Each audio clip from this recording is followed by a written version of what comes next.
with Moxley bleeding, I think this kind of brings in more realism to it.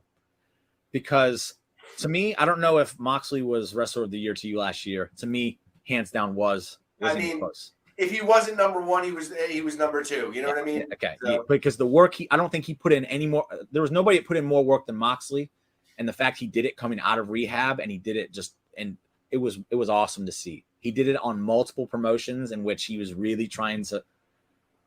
He was trying to make something bigger with wrestling, and I appreciate the shit out of that. I agree. Even his match with Effie, one of my favorite matches last year was him and Effie. Like, that's how much I just loved Mox's work last year.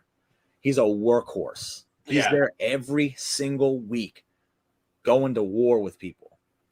He's been busted open quite a few times. In reality, like with UFC, when they have like fighters get really messed up in fights, they're not allowed to even like train for so long because of the physical damage that's been done to their face, and they want to protect these guys. Right. Mox isn't going through these waiting periods. He's literally busted open. He goes to war the next week, and he gets busted open again. So the more often he gets busted open, realistically, the easier it is for him to get busted open. So okay, that's actually the best. That actually, I actually like that explanation. That actually makes sense. It's kind of his thing. Like, I know it's weird to compare, but like Seth Rollins' thing is the crowd singing his song, right? Dom's thing is people coming out and just booing the shit out of him. Chris Jericho's thing is they're singing Judas with him. Moxley's thing is, yo, this man is going to bleed like a stuck pig as he goes to war against literally whoever he's going to war against. So that's my explanation for it, and that's helped me at least.